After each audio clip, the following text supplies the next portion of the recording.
Sinampahan ng reklamo sa Office of the Ombudsman ang 7 alkalde at isang kongresista sa Cebu na umalis ng bansa at nagmistulang missing in action sa harap ng banta ng Bagyong Tino sa lalawigan. May report si Jessie Atienza ng PTV Cebu.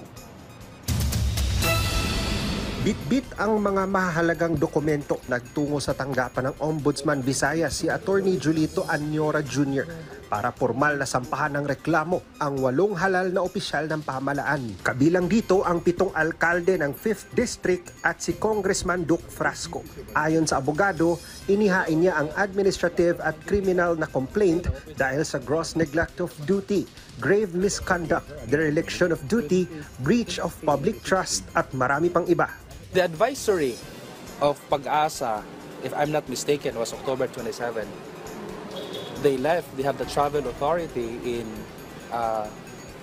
November 1 to November 11. They could have at least canceled their trip. I have included Duke Frasco because he is the representative of the people in the 5th District. His duties is to, of course, legislate laws in Congress, but being the representative of the people, he has access to the national agencies, like the ILG, the SWD, Office of the Civil Defense, PNP. He could have coordinated with these. He could have coordinated with these national agencies, but he did not. Why? Because he is not around. Paliwanag naman ng isa sa mga inireklamong alkalde mula sa bayan ng Compostela, bagamat personal na biyahe niya ang pagpunta sa London. Agad siyang bumalik nang mabalitaan ang sitwasyon ng mga kababayan. Pagputok sa Bagyo anang 5 sa kadlawon.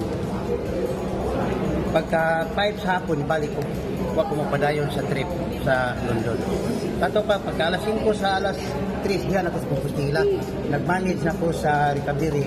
Nag-manage na to sa mga kanang kung siya mo mahimo sa mga evacuate. Mali na ang issue nga ang mayor sa Compostela wa siyang lungsod after sa Bagyo.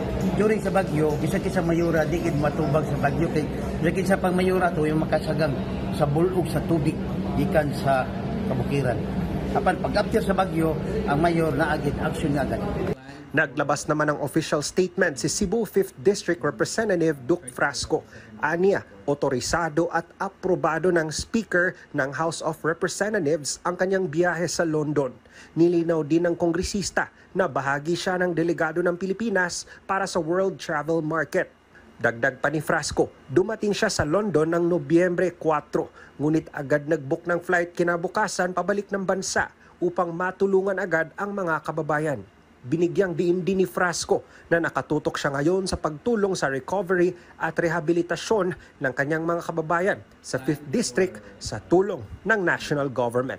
Mula sa PTV Cebu, Jessie Atienza para sa Pambansang TV sa Bagong Pilipinas.